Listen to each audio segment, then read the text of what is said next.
அதாவது நீங்கள் ஒருத்தர் ஒட்டுமொத்த தமிழகமும் கிடையாது. அதை முதல்ல புரிஞ்சுக்கணும். வைஷ்ணவி மட்டும்தான் அந்த ஒட்டுமொத்த தமிழ்நாட்டினுடைய பெண்களுடைய பிரதிநிதியாக இருக்காங்களா? அப்போ பிரதிநிதின்னு சொல்லல சார். நான் என்ன கேட்குறேன்னா, அதெல்லாம் பாதிக்கப்பட்ட இடத்துக்கு தம்பி அஜித்குமார் வீட்டுக்கு எப்படி போனாரோ, தங்கை அனிதா வீட்டுக்கு எப்படி போனாரோ, தூத்துக்குடி துப்பாக்கி சூடுக்கு எப்படி போனாரோ, எல்லா இடத்துக்கும் போய்கிட்டு தான் இருக்கிறாரு. அதெல்லாம் மறுக்க முடியாது. உங்களை போன்ற விளம்பர விரும்பிகளுக்கெல்லாம் பதில் சொல்லணுன்றதோ, நேரில் வந்து நிற்கணும்னா அவர் அறிக்கை கொடுக்கணுன்ற எந்த அவசியம் இல்லை.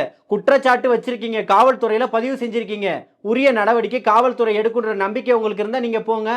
அவர் மேலே தானே குற்றச்சாட்டு வச்சிருக்கீங்க. அப்புறம் அவர்கிட்ட ஏன் நீதி கேட்குறீங்க? நீதின்னு கேட்கல சார். இதை வந்து அவர் பண்ணலன்றத புகாராவே அதை தான் வைக்கிறாங்க. அதுக்கு முன்னாடி என்ன சொல்லிட்டு போனீங்க? உங்களை சந்திக்கவே முடியலன்னு சொன்னீங்க.